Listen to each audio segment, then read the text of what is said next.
billahi minasyaitonirrajim. Bismillahirrahmanirrahim. Assalamualaikum warahmatullahi wabarakatuh. Waalaikumsalam. Jadi berkati lagi kuliah kita pada malam ini. Biasa sama-sama kita membaca Al-Quran. Al-Fatihah. A'udzubillahi minasyaitonirrajim. Bismillahirrahmanirrahim. Alhamdulillahirabbil alamin. Ar-Rahmanir Rahim. Maliki yaumiddin. Iyyaka na'budu wa iyyaka nasta'in. Ihdinas siratal mustaqim. Siratal ladzina an'amta 'alaihim ghairil maghdubi 'alaihim waladdallin. Amin. Alhamdulillah. Alhamdulillahilladzi kana bi'ibadihi khabiran basira. Tabarakalladzi ja'ala fis samai burujan wa ja'ala fiha sirajan wa qamaran munira. Asyhadu an la ilaha illallah wa asyhadu anna Muhammadan 'abduhu wa rasuluh alladzi ba'athahu bil haqqi basyiran wa nazira wa da'iyan ila al-haqqi bi iznihi wa sirajan munira. Allahumma shalli 'ala Muhammad wa 'ala ali Muhammad wa 'ala alihi wa sahbihi wa sallim tasliman katsira. Amma ba'du. Qala Allah Ta'ala fi Kitabihil Aziz. A'udzu billahi minasyaitonir rajim. Ya ayyuhallazina amanu taqullaha haqqa tuqatih wa la tamutunna illa wa antum muslimun. Wahai orang-orang yang beriman, bertakwalah kepada Allah dengan sebenar-benar takwa dan janganlah sekali-kali kamu mati melainkan dalam keadaan beragama Islam. Qala Allah Ta'ala aidan Al-Qur'anul Azim. Ya ayyuhallazina amanu taqullaha وقولوا قولا سديدا يصلح لكم أعمالكم ويغفر لكم ذنوبكم ومن يطع الله ورسوله فقد فاز فوزا عظيما. Wahai orang-orang beriman, bertakwalah kepada Allah dan berkatalah dengan perkataan yang baik, dengan perkataan yang benar. Nescaya Allah Subhanahu wa Ta'ala akan elokkan amalan kamu dan juga akan mengampunkan dosa-dosa kamu. Sesiapa yang mentaati Allah dan Rasul, maka sesungguhnya dia mendapat kemenangan yang besar. Assalamualaikum warahmatullahi wabarakatuh. Kelima kita seluruh terkuasa masjid, tuan-tuan, puan-puan, muslimin, muslimat, ibu ayah dirahmati Allah sekalian. Pertama dan selamanya, seperti biasa, marilah sama-sama kita memanjatkan setinggi-tinggi syukur alhamdulillah kepada Allah Subhanahu wa Ta'ala. Pada malam ini Allah Subhanahu wa Ta'ala memanjangkan usia kita, memberikan kelapangan kepada kita. Alhamdulillah kita dapat sampai ke rumah Allah ini secara istiqamah, solat berjemaah, kemudian istiqamah juga. Allah kurniakan kepada kita, kepada tuan dan puan ibu yang dirahmati Allah sekalian, untuk duduk dalam majlis ilmu. Sesungguhnya ini merupakan salah satu nikmat atau kurniaan Allah Subhanahu wa Ta'ala yang sangat besar kepada kita, kepada tuan dan puan ibu yang dirahmati Allah sekalian. Susah payah kita untuk hadir dalam mana-mana majlis ilmu. Mudah-mudahan kita mudah untuk mendapat syurga Allah Subhanahu wa Ta'ala. Sebagaimana Nabi SAW yang selalu kita bacakan, salaka tariqan yaltamisu fihi 'ilman sahalallahu lahu tariqan ilal jannah. Siapa yang bersusah payah untuk mencari ilmu, untuk menambah ilmu, masalaka tariqan, cari jalan, usaha, ikhtiar untuk duduk dalam mana-mana majlis ilmu, sahalallahu lahu tariqan ilal jannah. Kama qala, Allah akan memudahkan jalan yang menuju ke syurga. Apabila Allah memudahkan kita duduk dalam majlis ilmu, insya-Allah kita akan jadi lebih faham tentang agama kita, tentang agama kita. Bila kita faham, itu tanda Allah Subhanahu wa Ta'ala nak berikan kebaikan kepada kita. Dalam riwayat yang baik disebut, "Man yuridillahu bihi khairan yufaqihu fid din." Misalnya, atau kama qala, siapa yang Allah nak man yuridillahu bihi khairan, Allah nak memberikan kebaikan kepada dia, yufaqihu fid din, Allah akan memberikan kefahaman kepada dia tentang agama. Mudah-mudahan kita sama-sama dapat pada malam ini. Baik, tuan dan puan yang dirahmati Allah sekalian, malam ini kita akan lihat kitab baru. Kitab baru kita. Dia ada kitab dalam rak saya yang rujuk-rujuk itu kan. Ada yang saya pergi cari juga kedai kitab. Di sini ada dua. Satu adalah Al-Adab Al-Mufrad. Ada Al-Mufrad. Satu lagi, ini pun bagus juga kitab ni. Indahnya Akhlak Rasulullah menurut Bukhari dan Imam Muslim yang ditulis oleh Abdul Muhim Al-Hashimi. Tapi saya rasa macam nak baca kitab ni, sebab kitab ni terjemahan lah, terjemahan dia ada banyak, ada versi Indonesia pun ada. Tapi saya pilih yang versi bahasa kita lah, bahasa Malaysia, bahasa Melayu. Dan dia agak ringkas, nanti kita akan lihat. Yang ini bagus, tapi dia tulisan dia kecil-kecil. Kan, tulisan dia kecil-kecil. Kita tahu lah kalau tuan-tuan lagi baca, takut tengok di sini lama-lama kita tak baca. Jadi kalau yang ni dia mudah. Kalau kita beli pun bagi harga ni tak payah mana. Sekilo daging pun tak sampai harga dia RM22. Dia kat sini lah RM22. Boleh kita jadikan bahan apa kita bahan bacaan kita. Allah saya telefon kat Ustaz ni, tak ada lagi pun lah yang ada ke Ustaz-Ustaz kita yang ada ni. Jadi kita sama-sama baca lah. Kita sama-sama baca. Terutama saya sendiri bila kita baca, kita sama-sama ambil pengajaran. Jadi insyaAllah boleh dengar kitab ni, Al-Adab Al-Mufrad, himpunan hadis mengenai adab yang tulis oleh Imam Bukhari. Kitab ni, kita asal dia ditulis oleh Imam Bukhari. Selepas Imam Bukhari menulis kitab Jami' Sahih itu, Sahih Al-Bukhari itu, dan Bukhari keluarkan satu kitab. Dalam ini dia menghimpunkan hadis-hadis dan juga asar-asar. Jadi kata-kata hadis-hadis yang bersifat hadis mauquf yang sampai kepada sahabat. Nanti kita akan lihat nanti dalam bab berkaitan dengan adab akhlak kita. Dia ada dua jilid. Jadi insyaAllah kita akan baca kitab ni bila nak habis. Bila nak habis. Jadi tuan-tuan boleh dapatkan kalau di Pustaka Saleh kat Melaka ni, kita tengok dia ada versi Indonesia.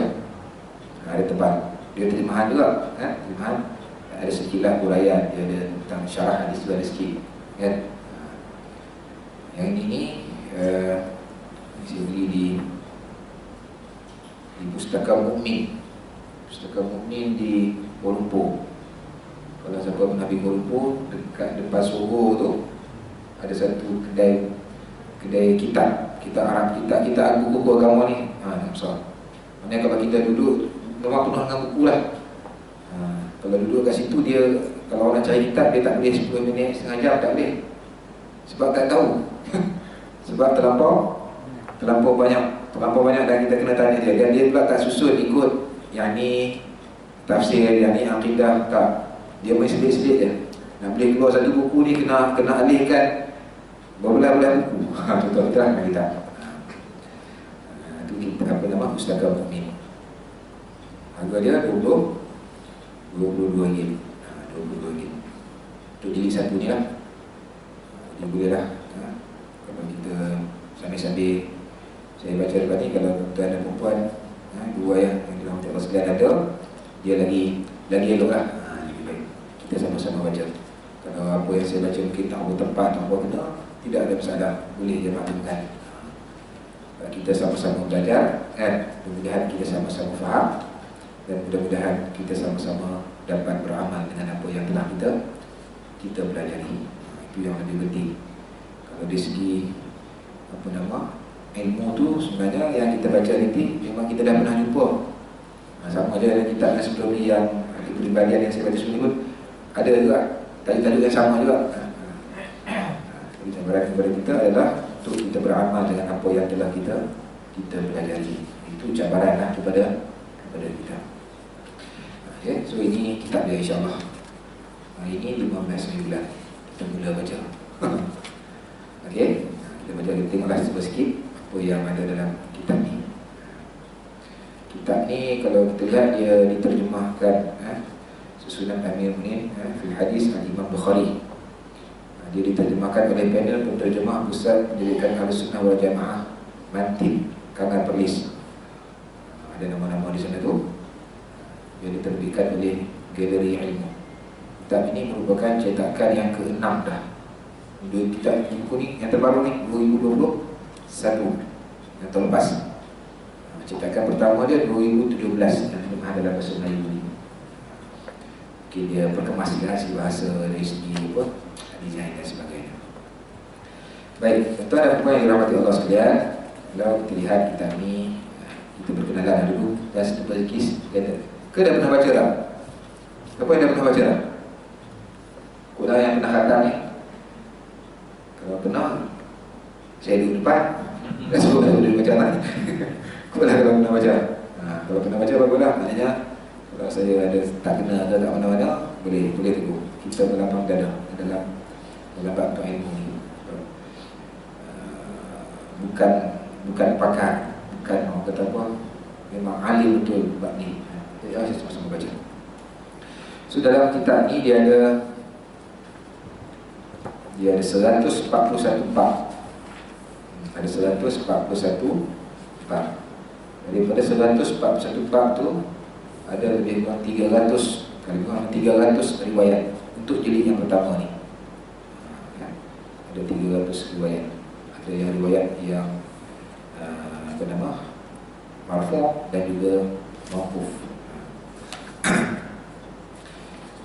Ya, nanti kita baca. Itu isi kandungannya lah. Ada 141 bab yang meliputi 300 hadis yang bertaraf marfu' dan juga mauquf. Berhenti sampai kepada Rasulullah dan juga mauquf ni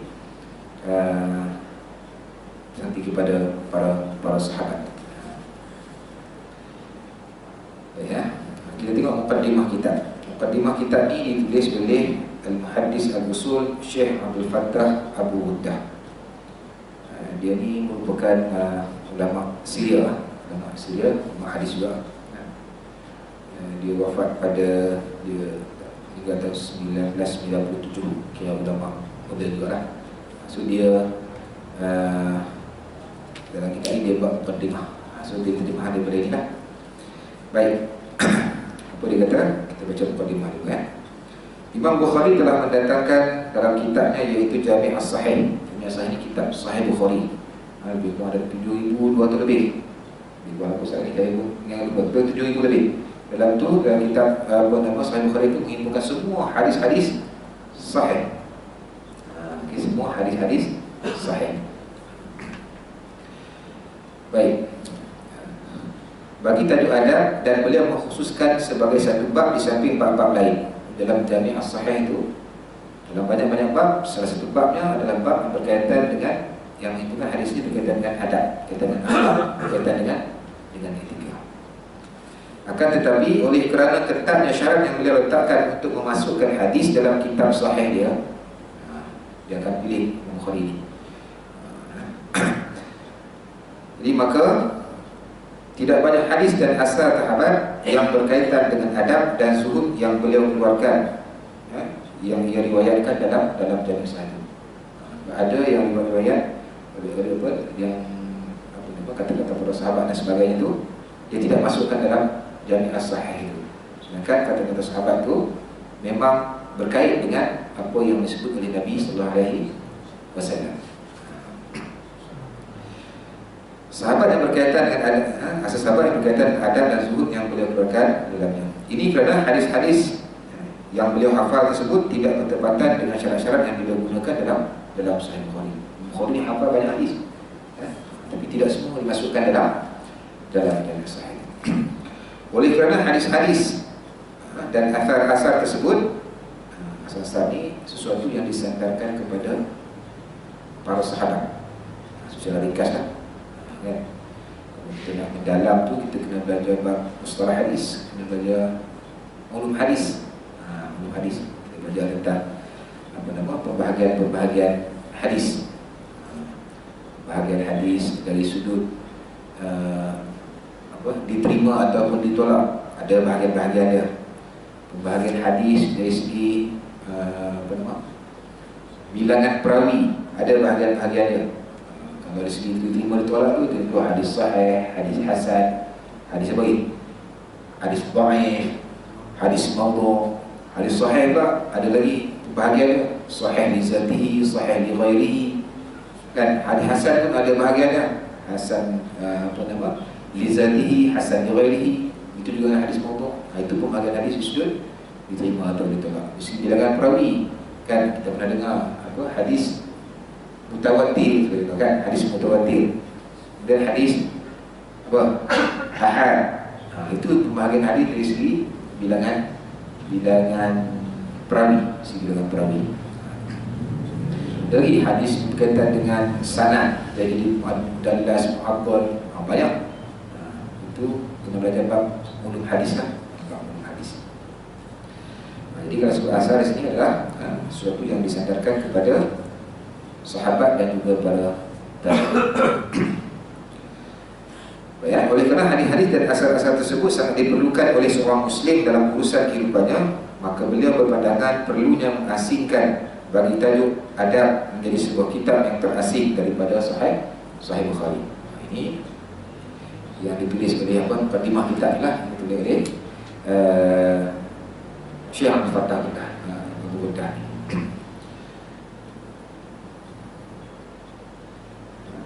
Yang diperluaskan di dalamnya periwayatan hadis-hadis. Maka beliau menghasilkan kitab ini bagi tajuk tersebut, dan beliau tidak mensyaratkan di dalamnya hanya riwayat yang sahih sahaja. Maksudnya bila kita baca ini ada riwayat yang baik. Okey. Bahkan beliau telah mengeluarkan iaitu meriwayatkan dalamnya hadis-hadis yang sahih, hasan dengan semua pembahagiannya, dan banyak hadis yang dhaif juga. Dibagi tahu sini. InsyaAllah nanti bila kita baca nanti, saya akan baca lah dulu 3 kali, dan saya akan rujuk. Saya akan baca hadis ni apa taraf dia. InsyaAllah saya akan malukan dan kita merujuk kepada kitab-kitab yang lain. Penghasilan buku ini bagi tajuk adab serta tidak disyaratkan di dalamnya hanya riwayat sahih dan hasan sahaja, merupakan sempurna kefahaman fiqh Imam Bukhari, dan merupakan kesungguhan beliau untuk menyebarkan adab-adab Islam yang mana kebaikan tidak akan wujud melainkan bagi orang yang beradab dengannya, dan barang siapa yang berpaling daripadanya, yakni meninggalkan adab-adab ini, maka dia diharapkan akan seluruh kebaikan. Maksudnya apa? Orang yang tidak beradab ini, macam mana nak datang kebaikan dalam diri dia. Hasil usaha iaitu penghasilan kitab ini oleh Imam Bukhari juga adalah sebagai mengikuti tariq ataupun cara ataupun jalan oleh guru-gurunya, dan guru-guru kepada guru-gurunya yang mereka tidak meletakkan syarat, yakni hanya riwayat yang sahih atau hasan sahaja dalam kitab-kitab, serta periwayatan mereka pada tajuk adab dan zuhud serta seumpama dengannya. Bahkan mereka mengeluarkan, yakni meriwayatkan banyak hadis yang dhaif di dalamnya, seperti mana dalam kitab Az-Zuhd karangan Imam Ahmad. Kitab Az-Zuhd karangan Imam Ahmad ni pun dalam tu pun ada juga hadis hasan, ada juga hadis dhaif. Kitab Az-Zuhd war-Raqaiq karangan Imam Abdullah Ibn Mubarak, dan banyak lagi kitab selain daripada mereka berdua. Telah diriwayatkan oleh Al-Khatib Al-Baghdadi dalam kitabnya Al-Kifayah dengan sanad beliau yang bersambung daripada Imam Ahmad bin Hanbal rahimahullah ta'ala, bahawa beliau telah berkata, apabila kami meriwayatkan daripada Rasulullah SAW dalam perkara halal, haram, sunnah dan hukum hakam, maka kami ketatkan syarat pada sanad-sanadnya. Sanad ni pun kan, sanad ni rangkaian perawi. An tu kan, nama-nama orang tu disebut sebagai sanad. Ini ulang kaji ya, bukan nak ngajar ni, ulang kaji saya. kan sanad. Innamal a'malu binniyat, kan lafaz hadis tu kita panggil apa? Kita panggil matan hadis. Kan an kan an abi an depan tu kita panggil sebagai sanad.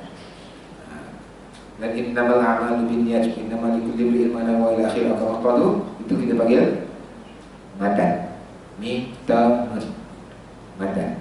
Yang tadi itu sin, nun, dal, sanad. Maka dia ni kita ada pakar hadis ni buat yang tulis susun buku tu Ustaz apa? Ustaz Najib. Itu saya salah, dia boleh betulkan lah.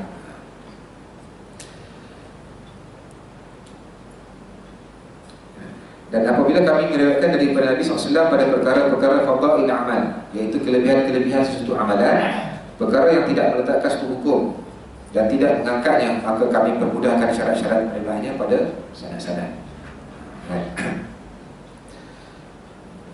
Barang siapa pada zaman mutaakhir ini cuba membuang hadis-hadis dhaif secara mutlak dan mula membuang daripada riwayat Imam Tirmizi, Imam Nasa'i, Ibnu Majah kan dalam kitab sunnah mereka, dan akan hadis dhaif, begitu juga membuang riwayat Imam Bukhari dalam kitab ini, maka dia telah melencong daripada kebenaran serta jalan imam-imam para salaf terdahulu radhiyallahu anhum ajma'in. Itu muqaddimah dia. Dan bila kita baca mungkin hadis tu ada dhaif kan sebabkan oleh perawi, tapi makna dia mungkin ada disebut dalam hadis yang sahih. Baik, itu muqaddimah dia. Muqaddimah dia. Ya. Saya nak baca sikit apa pandangan para ulama berkaitan dengan kitab ni. Saya pun ada satu artikel lah. Apa pandangan ulama terhadap kitab Adab al-Mufrad ni? Pertama, sebuah pandangan Al-Hafiz Ibn Hajar Al-Asqalani. Dia kata apa? Jadi dah diterimalah. Kitab Adab Al-Mufrad ini mengandungi hadis-hadis tambahan terhadap hadis Jami' As-Sahih. Kitab ni tambahan kepada ada hadis-hadis yang tidak disebut dalam kitab Sahih Bukhari. Di dalamnya mengandungi sedikit asar-asar. Dan tadi adalah sebagian kecil kan asar-asar mauquf, maknanya riwayat-riwayat yang mauquf. Ini terhenti kepada para sahabat dari segi sanad dia. Jadi sanad tu. Namun banyak faedah dia. Sebab ini maknanya kelebihan dia banyak bila kita baca. Lepas tu kita lihat nanti dalam kisah sunnah Adab al-Mufrad ni dia tak ada huraian. Dia bagi hadis, dan hadis pula tu dia ada baris. Dia ada baris satu persatu. Jadi bila kalau kita baca, kalau orang boleh baca Quran dengan baik, ataupun kalau kita mengenal huruf semua, kita boleh baca hadis ni dengan baik. Kadang ada setengah kitab dia tak ada baris.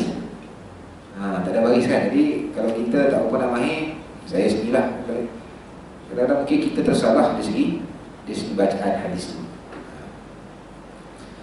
Itu kata apa nama Al-Hafiz Ibn Hajar Al-Asqalani. Kemudian Syekh Abdul Rahman Al-Mu'allimi rahimahullah, dia kata apa? Kitab beliau ini iaitu kitab Adab al-Mufrad ini merupakan kitab Al-Bukhari yang paling utama selepas kitab Jami' As-Sahih.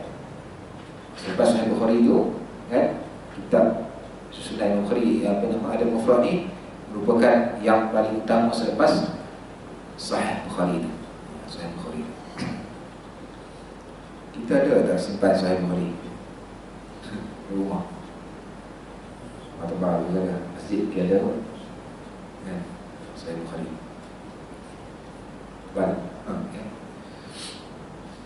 Sekarang ni kalau zaman sekarang ni kalau kita tak simpan pun, orang sekarang dia ada untuk soft copy, jadi kita boleh download kan, ada untuk soft apa nama dia, boleh tengok dalam komputer lah. Jadi kalau kita ada satu, ada bajet lebih, boleh beli.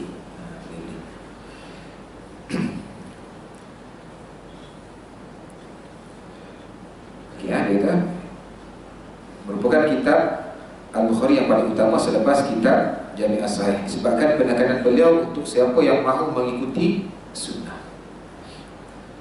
Ia merupakan kitab yang lengkap dan merangkumi semua aspek Ditambah lagi dengan penyelidikan, ketelitian, pemeliharaan dan perhatian yang sangat terperinci yang beliau curahkan. Namun betapa malangnya adalah umat Islam telah mensia-siakan kitab ini. Kitab ini dah bagus, tapi ramai yang tak baca, masuk saya. Kita tak baca. Jadi ada hikmah juga lah, kan? Dah habis kita tu cari-cari kitab apa yang sesuai.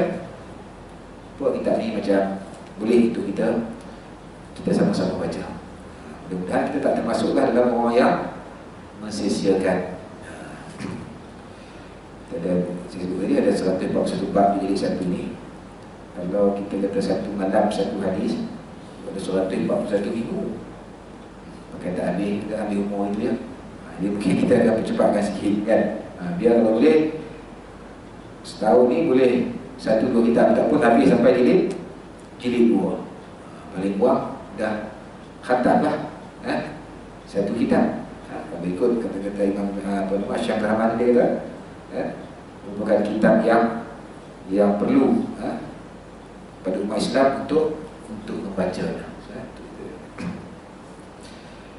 Kemudian Syekh Abdullah As-Samad rahimahullah dia kata, sesungguhnya kitab Adab Al-Mufrad ini bagi Amirul Mukminin fil Hadis, yakni apa nama Bukhari,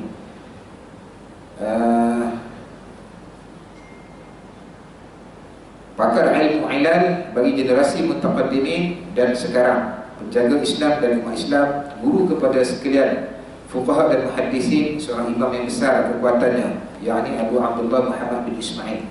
Muhammad bin Ismail ini adalah nama sebenar Imam Bukhari. Sebut sini, semoga Allah Subhanahu Wa Taala menggunakan keistimewaan kepadanya yang berterusan dalam usaha besar manfaatnya, sekalipun kecil saiznya, namun dilimpahi dengan ilmu yang ditemui seumpamanya. Walaupun kecil, tipis, tapi dari segi ilmunya sangat, kan, yang kita boleh dapat daripada kitab ini sangat hebat, sangat besar. Dia kata karya ini mengandungi adat-adat yang terpuji dan akhlak-akhlak yang sempurna yang diambil daripada penghulu sekalian Nabi, generasi terbaik para sahabat yang agung, dan generasi yang mengikuti mereka daripada kalangan ulama yang bertakwa. Ia merupakan karya yang paling baik yang pernah ditulis, karya yang paling teliti yang pernah disusun, karya yang paling kukuh yang pernah dibina, karya yang paling wajar diminati dan diberikan tumpuan. Namun penuntut ilmu tidak mengenali kedudukannya dengan hanya sekilas pandangan, sekalipun ia merupakan seorang yang pintar dan cerdik. Ini kata-kata Syekh Abdullah As-Samad. Dan ada beberapa orang lagi lah. Jadi kalau kita lihat dari pandangan para ulama ini, yang disebut dalam kitab-kitab mereka tentang kitab Adab Al-Mufrad ni, saya rasa insyaAllah mudah-mudahan pilihan kita untuk baca kitab ni tepat, dan mudah-mudahan kita minta kepada Allah Subhanahu Wa Taala memudahkan kita, memberikan kefahaman kepada kita, dan yang paling penting sebenarnya Allah Subhanahu Wa Taala memberikan taufik kepada kita untuk kita beramal apa yang terkandung, ilmu yang terkandung dalam kitab Adab Al-Mufrad ini. Baik, itu sebagai mukadimah sikit kitab ni ya. Okey, kita pergi kepada bab yang pertama. Nanti itulah harapan saya kalau dapat, apa kita kata, kalau dapat ada boleh beli cantik lah kan, beli cantik. Tak apa nak beli tu. Tak apa nak beli. Tak apa, nantilah saya tengok. Saya pergi KL, saya beli kain kan. Saya beli, saya tinggal ni. Siapa nak ambil, tak ambil, tak letakkan masjid. Letakkan masjid. RM20 kan, setengah kilo. Setengah kilo lagi. Kita makan setengah kilo sekejap ya ambil. Ini boleh tahan lama. Baik, kita tengok bab yang pertama, iaitu bab berkaitan dengan bab qaulihi ta'ala, wa wassaynal insana biwalidayhi husna. Bab ada menyatakan firman Allah Ta'ala yang bermaksud, dan kami wajibkan manusia berbuat baik kepada kedua ibu bapanya. Bila lagi satu ni berkaitan dengan tanggungjawab kita, kewajipan kita untuk berbuat baik kepada kedua-dua mak ayah kita. Baik, hadis yang pertama. Tulis kat situ hadis marfu'. Okey, hadis marfu'. Hadis marfu' ni maknanya hadis tu sampai kepada hadis sahih, sampai kepada Rasulullah SAW. Okay, kalau kita baca, kalau kita ada kitab ni, kita boleh tengok kan, dia ada sanad tu panjang sikit, tapi dalam terjemahan dia ambil yang last sebelum Rasulullah SAW. Haddatsana Abu Walid qala haddatsana Syu'bah qala Al-Walid bin Aizar akhbarani qala sami'tu Aba Amr Al-Shaybani yaqulu haddatsana sahibu hadhihi ad-dar wa awma'a biyadihi ila dari Abdullah qala sa'altu an-nabi sallallahu alaihi wasallam. Sampai kat situ. Yang depan-depan ni haddatsana Abu Walid qala haddatsana Syu'bah qala Al-Walid bin Aizar akhbarani qala sami'tu Aba Amr Al-Shaybani. Itu semua disebut sebagai sanad. Riwayat perawi. Biasanya kalau kita jumpa hadis, kita ambil kat situ yang last kan. Kita ambil yang sebelum qala Rasulullah SAW tu. Okey, qala sa'altu Nabi sallallahu alaihi wasallam ayyul amali ahabbu ila Allah azza wa jalla. Qala as-salatu ala waqtiha. Ini kita bisa baca dah ni. Kita baca saja. Qala as-salatu ala waqtiha. Qultu summa ay? Qala summa birrul walidain. Qultu summa ayyu? Qala summa al-jihad fi sabilillah. Qala haddatsani bihi wa lam yastazdadhu lazadani atau kama qala. Hadis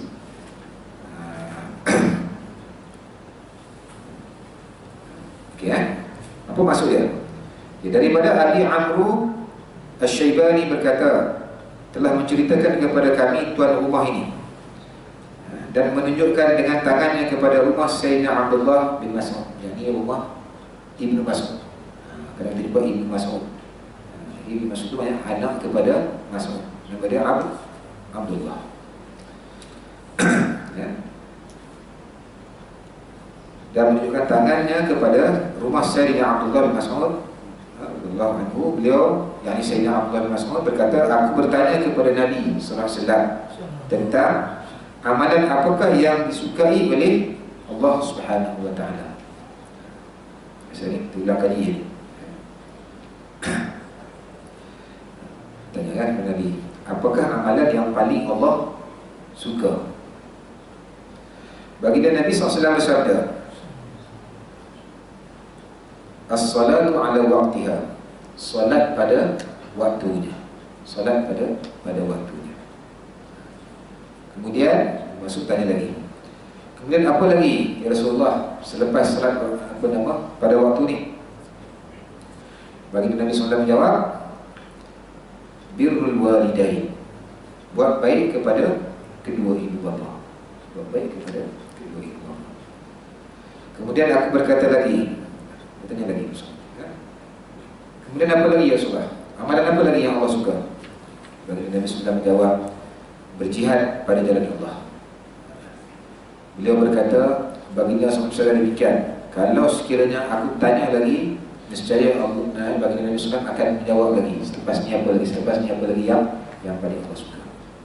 Baik, daripada hadis yang pertama ini, hadis Sahih Bukhari yang pertama ini, ada 3 perkara penting lah kan, untuk peringatan kita.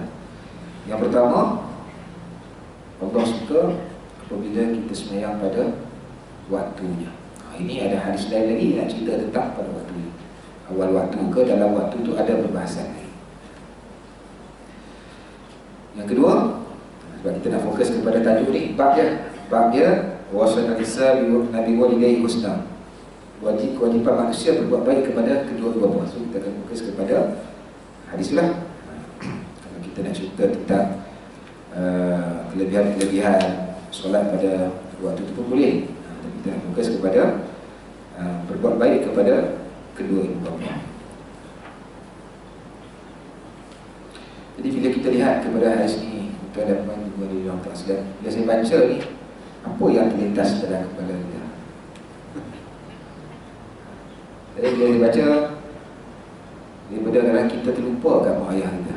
Setelah kita, mak ayah saya dah tak ada dah meninggal. Ustaz, kalau mak ayah meninggal, apa yang patut kita buat untuk berbuat pada mak ayah? Dia banyaklah cara. Ada kalau masa hidup dia pun ada cara, masa dia meninggal pun ada cara dia. Kita buat baik, kita jadi orang yang baik. Kita ada masuk syarah ni. Maknanya contoh macam malam ni, kita duduk malam ni, kebaikan ganjaran pahala kita duduk majlis ilmu ni sampai kepada mak ayah kita, kan? Sebab kita baca hadis kan, bila mata Adam yang qata amalu illa min salas, kan? Apabila matinya anak Adam akan terputus segala amalan kecuali 3 perkara, kan? Yang pertama sedekah jariah, kemudian sedekah jariah, ilmu yang bermanfaat, dan juga anak soleh yang sentiasa mendoakan. Anak soleh, kita duduk malam ni dapat ni kebaikan ni. Ini cara kita berbakti kepada mak ayah kita. Itu lebih kurang lah. Itu. Cuma bila kita baca hadis ni, contoh saya sendiri, mungkin kita terlupa tentang mak ayah kita. Bila kita baca tentang hadis ni tentang kewajipan berbuat baik kepada mak ayah kita ni, saya sendiri teringat, terhimpau, nampak muka mak ayah kita. Mungkin masa kita tak betul lah, masa ni kalau saya tak baca ni mungkin tak nampak, mungkin kita nampak orang lain. Jadi bila saya baca ni, saya mengharapkan kita lah sama-sama kita bayangkan wajah mak ayah kita. Ada yang masih hidup, ada mungkin yang telah kembali ke rahmatullah. Paling kurang bila kita baca tentang kewajipan berbuat baik kepada mak ayah, terlintas di depan kita wajah mak dan ayah kita. Terlintas itu dulu. Bila terlintas tu, barulah kita akan lihat bagaimana pengorbanan mak ayah kita. Masing-masing ada jalan cerita masing-masing bagaimana mak ayah kita membesarkan kita. Masing-masing ada jalan cerita. Orang yang lebih lama usianya sudah pasti berbeza bagaimana mak ayah dia membesarkan dia. Sudah pasti berbeza dengan kehidupan yang susah dan sebagainya, makan tak cukup, tempat kan. Kalau hari ini umur kita, saya 47,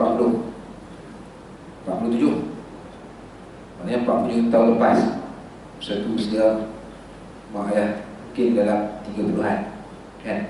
Suasana 30-an macam mana? Kalau tuan hari ini dah umur 60, mak ayah kita sebelum tu berapa dah umur dia? Mungkin dah tempoh 70 tahun, 80 tahun dulu.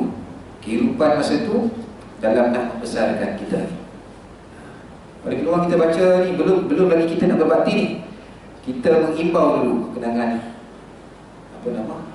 bagaimana mak ayah kita membesarkan kita. Semua orang ada mak ayah, semua orang ada. Sama ada dah kembali ke rahmatullah ataupun masih hidup. Dan saya, kalau mak kandung saya dan ayah kandung saya dah tak ada. 2003 arwah ayah saya, 2016 arwah mak saya. Cuma kita boleh bayangkan bila kita nampak tu, apa yang terlintas di fikiran kita. Saya boleh cerita apa yang saya nampak mak ayah saya buat dengan saya, buat untuk saya. Tuan-tuan akan ada boleh bayangkan sendiri. Saya tak boleh cerita macam mana, tak nampak, tak sampai. Bila kita baca ni tentang ni, ini antara perkara pertama yang kita kena gambarkan dulu bagaimana mak ayah kita. Sama ada senang ke, susah ke, macam mana dia membesarkan kita. bagaimana dia berkorban untuk menjadikan kita seorang yang hari ini alhamdulillah, mudah-mudahan soleh. Nampak kan? Mudah-mudahan korbanan itu. Kita bayangkan, kita akan nampak macam-macam. Kalau saya bayang nampak apa? Nampak ayah macam-macam lah. Kalau masa kita belajar nak pergi sekolah, sekali dia dihantar lepas tu sampai kita 5 tak ambil, itulah. Dia kan sekali je hantar masa pendaftaran sekolah tengah tu. Itu ni kisah saya sebutkan. Maknanya kita nampak benda tu. Sepanjang dia hidup kan, kita boleh nampak satu persatu. Tapi kalau kita baca tentang hadis ni, tentang kewajipan berbuat manusia buat baik kepada mak ayah ni, kalau tak nampak, itu ada masalah. Kita ada masalah. Nanti sebab depan ni bab tentang buat baik kepada mak ayah ni banyak. Dia ni bab besar dia. Depan ni dia akan ada tentang yang kedua ni, bab birrul bab menyatakan berbakti kepada ibu sahaja. Ada hadis nanti dia akan sebut tentang ayah sahaja. Untuk kawan mak ayah ada detail hadis ni. Ini saya cuma nak sebut di peringkat pertimah ini.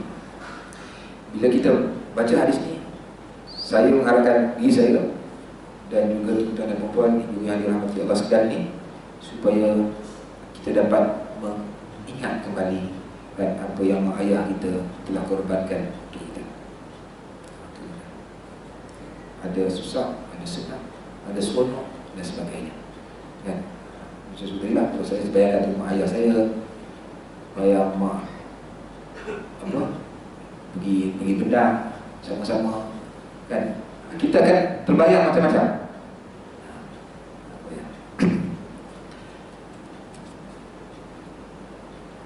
Jadi hadis ni menunjukkan bahawa kewajipan kita apabila kita berbuat baik kepada mak ayah kita adalah amalan yang paling Allah suka. Yang paling Allah suka. Sebab tu hari ini benda-benda ni yang kita kena selalu ingatkan kepada, pertama diri kita, yang kedua kepada anak-anak kita lah. Anak-anak kita. Hari ini mungkin kehidupan tu dah senang kan, contoh kan, dah senang. Apa yang nak mungkin kita boleh bagi. Sehingga kan kadang-kadang ada anak kita ni dia lupa. Dia lupa tentang tanggungjawab dia untuk berbakti kepada ayah dia. Jadi bila kita baca ni, kita muhasabah diri kita.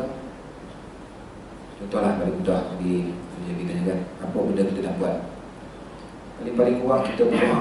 Paling kurang kita kena berdoa, mohon keampunan untuk mak ayah kita.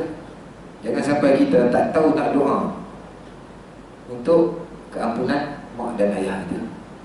Malam kita, sangat malam. Dalam insyaAllah tak ada.